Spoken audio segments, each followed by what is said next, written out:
Bom, pessoal, bom dia. São 9h08, 9h08. Estou tendo o prazer de receber aqui nos estúdios da 99 FM, Rádio Estúdio, Dr. Márcio Lacerda, ex-prefeito de Belo Horizonte. Para você que está aí sintonizado, 99,5 FM, está nos ouvindo pelo site 99arcos.com.br ou através do nosso aplicativo, né, no Google Play, Estúdio 99 Arcos. Você, onde quer que você esteja, receba aí o nosso abraço. Obrigado pelo carinho da companhia. Pessoal do Portal Arcos está aqui também para registrar esta entrevista com o Dr. Márcio Lacerda. E você acessando portalarcos.com.br, você vai poder acompanhar toda a entrevista com o Dr. Márcio Lacerda. Em 2003, gente, Márcio Lacerda assumiu a função de secretário executivo do Ministério da Integração Nacional. De 2007 a 2008, foi secretário de Estado de Desenvolvimento Econômico de Minas Gerais. Em 2008, ele foi eleito prefeito de Belo Horizonte e reeleito no primeiro turno em 2012. Em 2015, foi eleito presidente da Frente Nacional de Prefeitos, cargo que exerceu até abril de 2017. Dr. Márcio Lacerda é presidente do PSB de Minas Gerais e também exerce o cargo de presidente do Conselho da Frente Nacional de Prefeitos. Dr. Márcio, muito obrigado pela sua presença, é um prazer recebê-lo aqui na 99 Estúdio FM. Eu gostaria de começar a entrevista perguntando pela sua experiência, vasta experiência, prefeito 2 vezes da nossa capital e saiu de lá com uma ótima avaliação, né?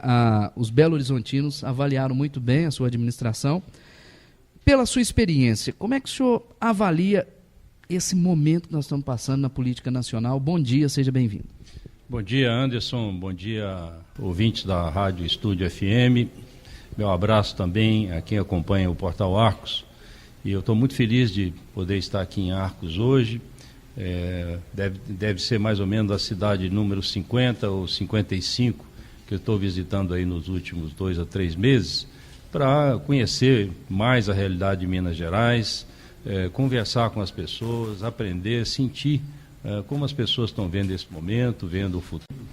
E para ter uma oportunidade no próximo ano de discutir o futuro dentro de um processo eleitoral e, quem sabe, tendo uma boa proposta de governança de Minas Gerais e uma aliança política mínima, então colocar meu nome à disposição dos mineiros para o cargo de governador de Minas Gerais. Esse é um momento realmente muito difícil.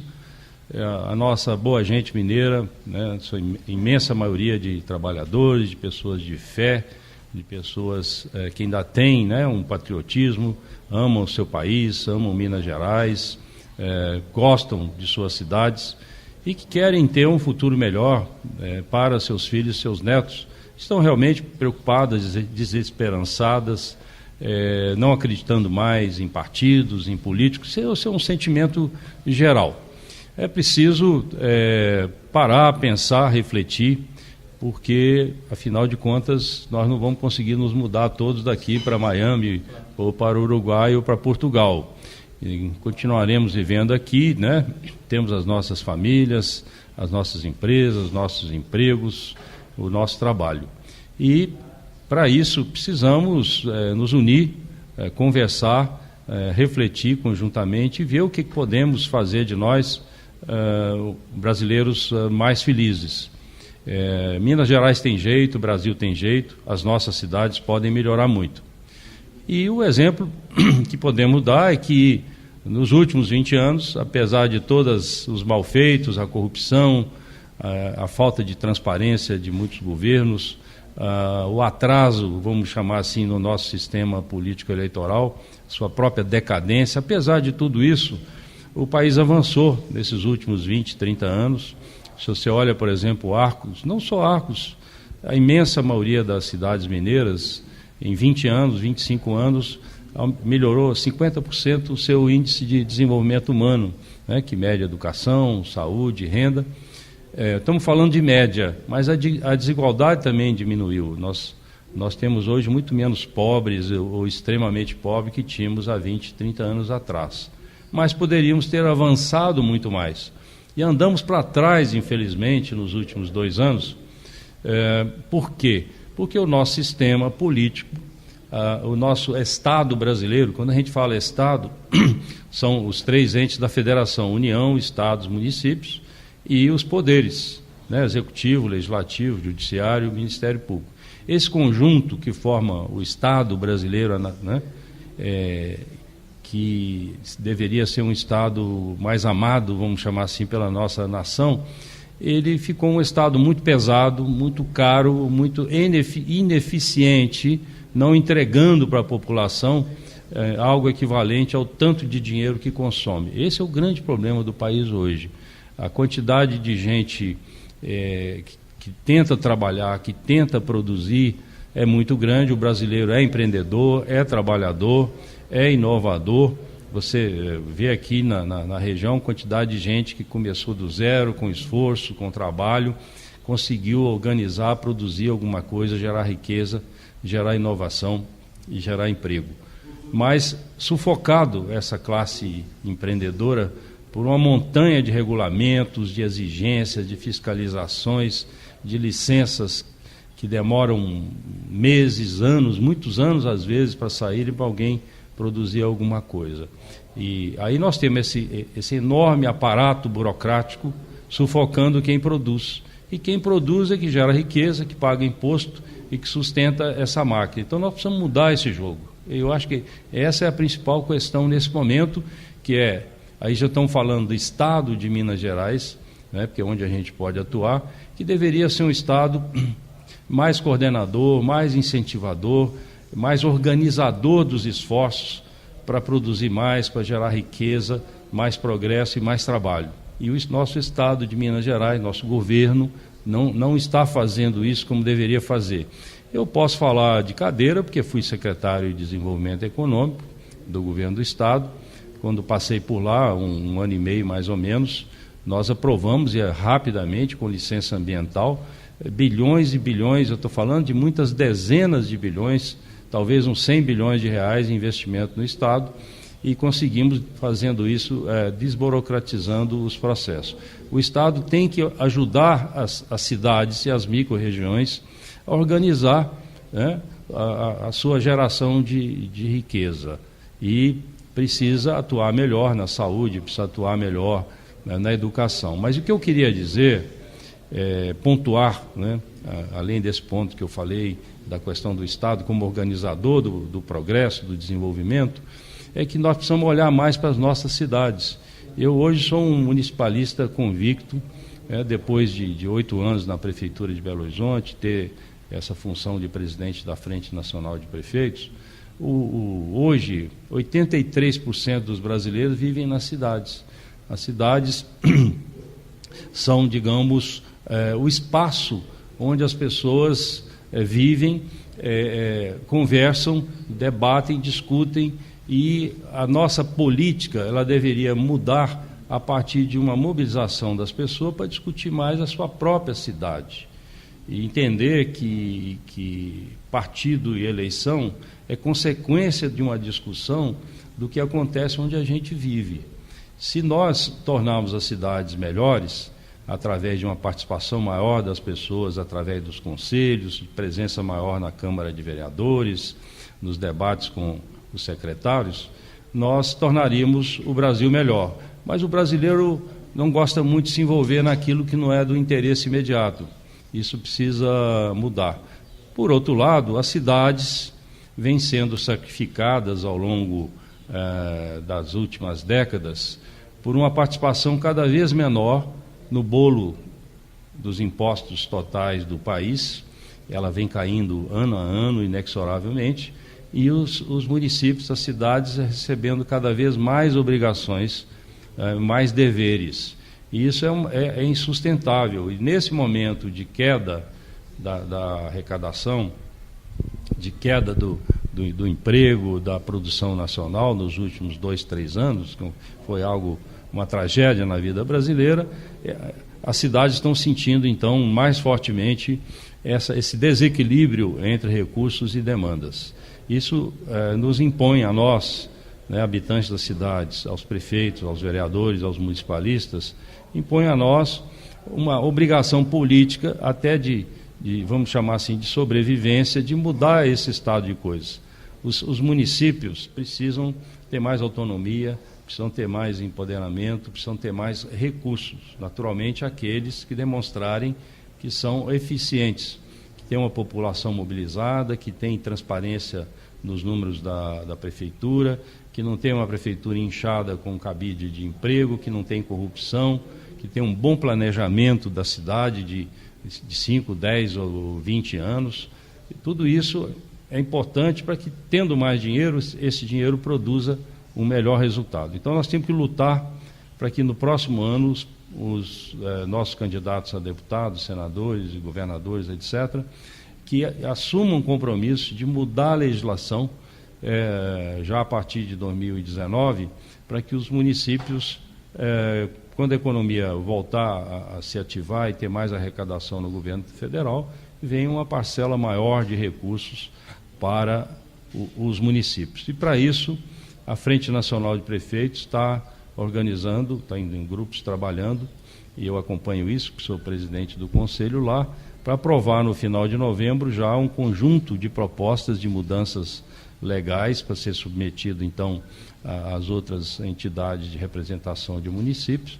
E no próximo ano, nós todos, prefeitos, municipalistas, vereadores, associação comercial, igrejas, etc., entidades de classe, que vamos então nos organizar para chamar os nossos candidatos para que assumam um compromisso de mudar esse estado de coisa. Se o dinheiro voltar a crescer em Brasília e não tiver já uma trava para que os municípios passem a receber mais recursos, o dinheiro vai desaparecer lá e nós vamos continuar de pires na mão em Brasília, pedindo um dinheirinho aqui, um dinheirinho ali e sofrendo, toda essa dificuldade de atender a população.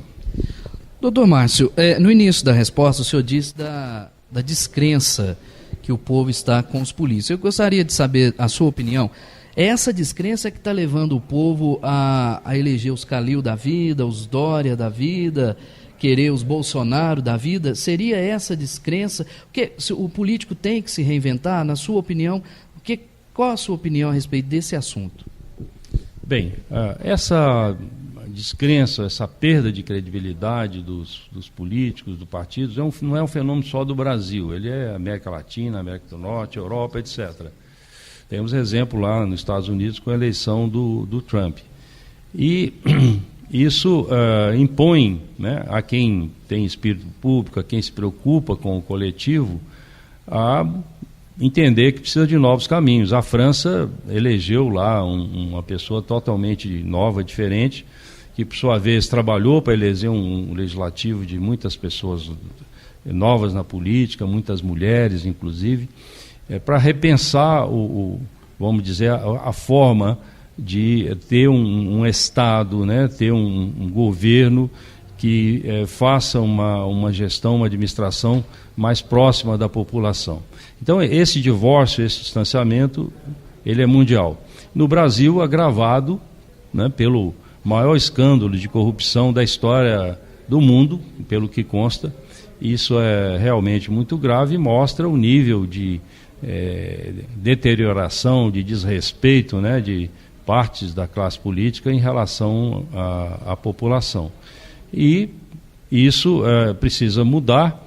O que aconteceu no ano passado realmente foi um movimento muito forte de chamado a mudança em todas as capitais do Sudeste, do Sul, do Centro-Oeste. Nenhum prefeito conseguiu se reeleger ou até influenciar na eleição do seu sucessor. Eu penso que no próximo ano, que nós temos ainda mais de um ano antes da eleição, e há espaço para que as pessoas reflitam um pouco mais e pensem em eleger pessoas de bem. Eu acho que é o primeiro ponto. Não tem que ser necessariamente político, é preciso ter experiência de gestão pública, de gestão privada, não necessariamente só de gestão pública, mas gestão privada pode ser bem-vinda se a pessoa tem espírito público. Eu acho que não tem essa coisa de nova política ou velha política, ou quem é político, quem não é político. Todos nós somos políticos todo o tempo. Você pode estar reunido o tempo todo discutindo as questões do seu bairro, do seu condomínio, do seu sindicato. A cidade é um grande condomínio. Nós todo o tempo discutimos os problemas do transporte, da saúde, da educação, e quando estamos discutindo isso num grupo de pessoas, isso é fazer política. A eleição tem que ser uma consequência disso. Mas eu penso que a população vai procurar no próximo ano, em primeiro lugar, eleger pessoas de bem no sentido de terem uma ficha limpa, de serem pessoas honestas, para não eleger vagabundo, ladrão, e pessoas que tenham um mínimo de experiência, de capacidade de gerir, de administrar. São pessoas, bons administradores, com carreira ou sem carreira política, não tem que ter preconceito contra quem tem carreira política. Temos políticos de carreira, pessoas de bem, competentes, mas não votar em aventureiro, não votar em milagreiro, não votar em salvador da pátria, porque a nossa pátria, o nosso país é muito complexo, é difícil mesmo, mas se olharmos para o espaço mais próximo de nós, que é as cidades, nós vemos hoje em Minas Gerais uma imensa maioria de bons prefeitos, eleitos, reeleitos, que montaram equipes jovens, honestas, de trabalhadores, que estão fazendo um bom trabalho e gerindo os recursos escassos de forma honesta e transparente. Então é possível mudar, e as cidades estão mudando, até por pressão da população, que está aprendendo a entender que a democracia se faz nesse corpo a corpo, e a gente espera que se vote em pessoas de bem e pessoas competentes. Salvador da pátria é preciso desconfiar, milagreiros desconfiar mais ainda. Doutor, uma avaliação sua do atual cenário político mineiro. Como é que o senhor está avaliando os deputados, né, de Minas Gerais, o Senado e o atual governo de Minas? O nosso sistema político, as nossas instituições do executivo, elas são muito fortes. O executivo é muito forte, seja o prefeito, o governador e o presidente da República. E os legislativos, dependendo do perfil de cada um, muitas vezes se tornam meros homologadores de decisões do executivo, e naturalmente procurando ocupar espaço através de cargos na máquina pública, de verbas, né, para distribuir nos seus redutos eleitorais. Isso é legítimo no sistema democrático, nada contra. O que não se pode colocar um excesso de gente incompetente, né, em função de troca de favores políticos, nem também gastar dinheiro em lugar que não precisa, apenas em função de questão de votos. Mas o cenário político mineiro, especificamente, nós temos um governador, que aliás é uma pessoa de boa experiência, foi ministro, foi um bom prefeito de Belo Horizonte, mas em função da sua situação pessoal, né, acossado por vários processos e denúncias pesadas, sendo inocente ou não, espero que ele prove a sua inocência, ele fica então muito fragilizado, fica muito dependente de apoio político, e isso faz com que ele aparelhe demais, né, a máquina do governo, não fez um ajuste nos gastos do Estado, ampliou inclusive os custeios em função dessa necessidade, vamos dizer, de ter esse apoio político. E o Estado então está parado, tem muitas dificuldades em função da queda da economia, mas está paralisado também, dada essa fragilidade política e pessoal do governador. Doutor, a gente sabe, né, que o senhor, nós já falamos no início, prefeito de Belo Horizonte por 2 mandatos, a sua trajetória até chegar à cadeira que um dia foi ocupada por JK, conte-nos um pouco do Márcio Lacerda. Bem, a verdade é que antes de ser secretário, né, em Brasília, de ministério, trabalhar no Estado, ser prefeito, isso começou já depois dos meus 55 anos de idade.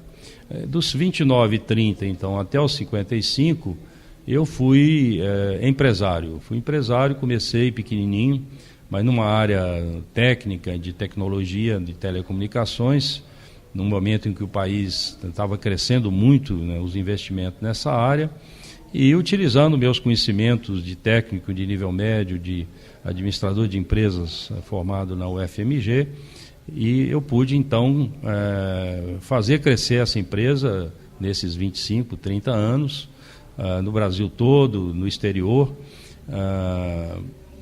Recebi muitos reconhecimentos em função disso, mas todo esse meu tempo de empresário, eu sempre fui muito associativista, sempre acreditei muito na necessidade de união de lideranças para fazer as coisas melhorarem e avançarem. Então, participei de Federação das Indústrias, de entidades de telecomunicações em São Paulo, no Rio, atuava muito em Brasília, nos ministérios, no Congresso Nacional, defendendo não só interesses classistas, mas também mudanças no processo da nossa economia, do nosso ambiente regulatório da atividade empresarial. Isso me ensinou muito, digamos, sobre o funcionamento, né, da máquina pública, da política, das eleições. E antes disso, fui militante da política estudantil no período da ditadura. Digamos, andei levando umas trombadas por causa disso, tal, mas tudo isso é aprendizado. E fui criado em cidade pequena, de 10 mil, menos de 10 mil habitantes, os pais funcionários públicos, o pessoal da família, pequenos proprietários rurais, né, ajudei na roça, né, mexi com boi, com café, etc., mas para aprender, não por necessidade propriamente. Eu tinha um padrinho, tio avô, que tinha uma pequena propriedade, sempre me levava lá.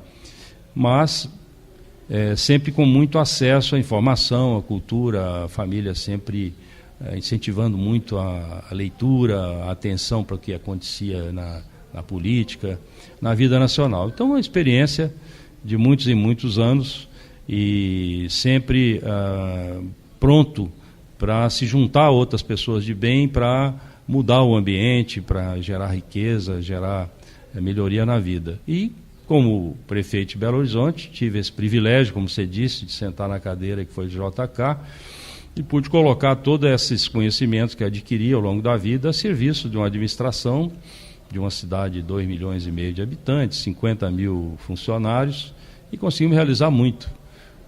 Eu fui reconhecido 2 vezes pela Fundação Abrinq, prefeito de destaque nacional, na segunda vez apenas entre 6 municípios, era a única capital, de prefeito amigo da criança. E isso não é um reconhecimento superficial, tem uma análise muito qualificada do que a prefeitura faz em relação à vida das crianças e dos adolescentes, não só na educação, mas na saúde, na área social, na questão das famílias, no esporte, no lazer, um orçamento robusto. E até me chamaram para fazer 3 palestras em capitais aí para prefeitos até o fim do ano sobre essa experiência. Então, nós precisamos isso, cuidar bem das nossas crianças. Nós passamos de 40 para 130 escolas infantis, criança abaixo de 6 anos, escolas de mais de 400 vagas. A escola de tempo integral nós passamos de 15 mil para 65 mil vagas em 8 anos. Um esforço muito grande para ampliar a presença da prefeitura com todas as políticas públicas nas regiões mais vulneráveis da cidade, olhando aquelas famílias mais desarticuladas. Nós passamos de 15 equipamentos, BH Cidadania, que é um CRAS, né, ampliado, passamos para 35. Então, esse conjunto de ações certamente vai conduzir a muitos milhares de crianças a terem uma vida adulta no futuro muito melhor do que teriam se não tivesse sido esses avanços que tivemos. Doutor, em todas as pesquisas eleitorais para o governo do Estado, o seu nome é um dos principais, né? Aparece sempre como um dos primeiros colocados. A gente tem, nas últimas pesquisas, somente 3 nomes que fariam frente para o governador atual, que seriam o senhor, o Aécio e o Anastasia. A minha pergunta é a seguinte: como o seu nome é o principal nome ao governo do Estado, então a sua chance de vitória é grande. Márcio Lacerda eleito no ano que vem. O que é a ação que o Márcio Lacerda, governador do Estado de Minas, vê para que o Estado melhore? Bem, ouvintes, nós precisamos trabalhar muito ainda nesse período pré-eleitoral para termos um plano de governo, um plano de ação, de governança, uma visão de futuro tecnicamente elaborada para Minas Gerais, para poder então concorrer a uma eleição. Eu não posso chegar num período eleitoral com declarações vagas, promessas vazias, vendendo fantasias e ilusões, falando mentiras. Se não for capaz de propor algo no qual eu confio que seja possível fazer e que seja significativo na vida das pessoas, eu prefiro não me candidatar. Então eu estou num processo de levantamento de dados, de conhecimento de todas as regiões do Estado. Minas Gerais é um país, nós estamos falando aqui de 20 milhões de pessoas, 500 mil quilômetros quadrados, isso é maior do que a imensa maioria dos países da América Latina, e não é uma tarefa fácil, principalmente porque o Estado está numa crise profunda. A economia mineira caiu mais do que a média nacional nos últimos 3 anos, já vinha crescendo menos do que a média nacional nos anos anteriores, até num período bom da economia brasileira. Precisa-se repensar a máquina do governo, acho que é a primeira providência. O que existe nessa máquina que, se desaparecesse, não faria falta, se fosse fundido com outros? O que precisa fazer para mudar, né, a relação do governo do Estado com os geradores de emprego, os geradores de renda? O Estado precisa de um choque de gestão no relacionamento com empreendedores, e eu falei isso há pouco, é o que precisa ser feito para gerar riqueza, gerar emprego, gerar impostos, gerar receita para o Estado. Nós temos hoje coisas muito básicas, né? O funcionalismo que não recebe em dia. Acho que a primeira providência é consertar isso e motivar essas pessoas a aderirem a um plano de reconstrução da administração e da economia do Estado. Em segundo lugar, trabalhar para que o problema de recursos para a saúde não seja tão grave como está hoje.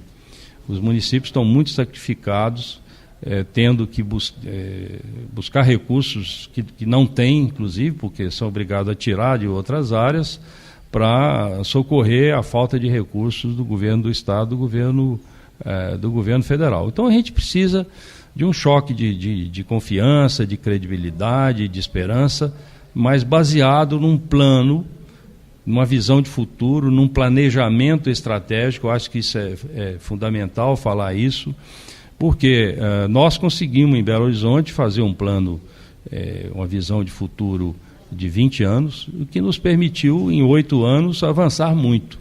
Se não tem uma organização de definir as áreas prioritárias, os projetos dentro de cada uma dessas áreas e quais ações, quem vai executar, e cobrar isso constantemente, montar uma equipe muito qualificada, muito preparada, muito motivada, num ambiente harmônico. A gente não pode ter divisões políticas dentro de um governo, com um secretário puxa para um lado, outro puxa para o outro, porque o outro é adversário na próxima eleição. Tem que ter uma gestão mais técnica. É lógico que podemos ter técnicos indicados pelos partidos, pelos políticos, mas, tal como eu fiz em Belo Horizonte, ter um crivo muito sério.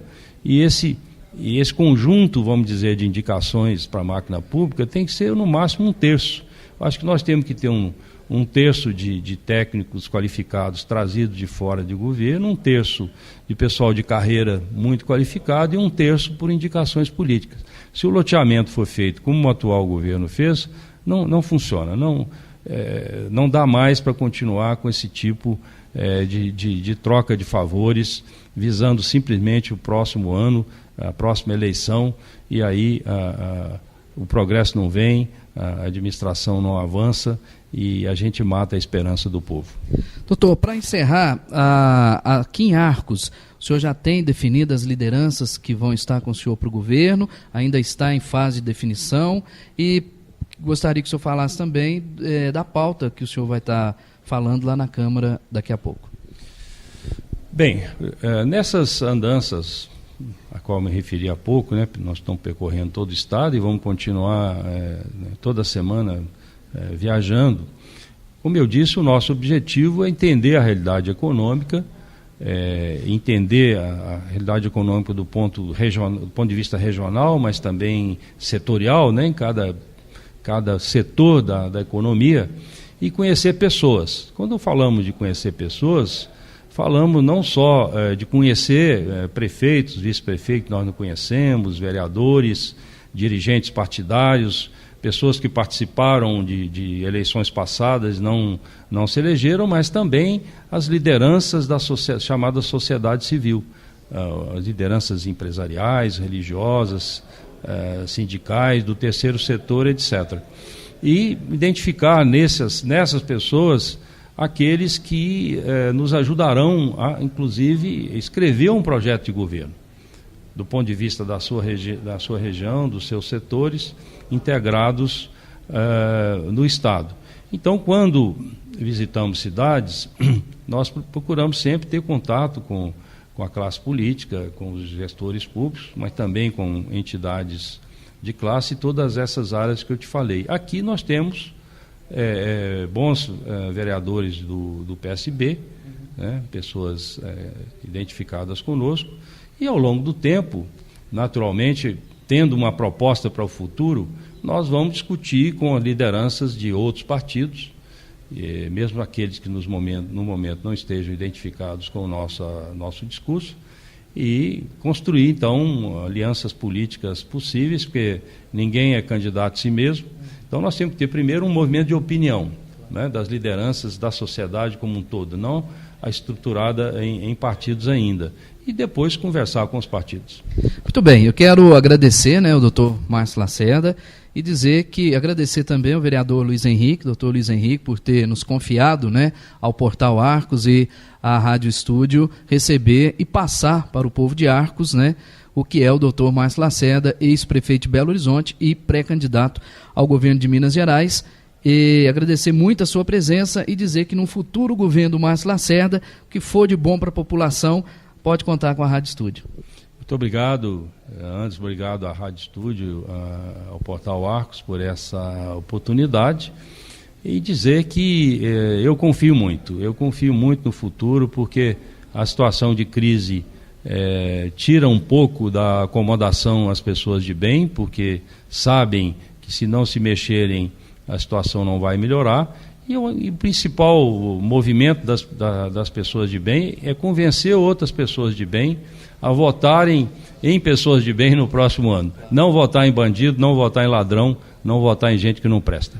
Muito bem, gente, agora o que não pode faltar, né, meu caro Jaime Pedrosa, o Hotel Solar dos Arcos, oferecendo ao doutor Márcio Lacerda e ao pessoal que está acompanhando o pão de queijo com café, né? Em Minas Gerais tem que ter nós vamos agora para o pão de queijo com café do Hotel Solar dos Arcos. Essa é a melhor parte.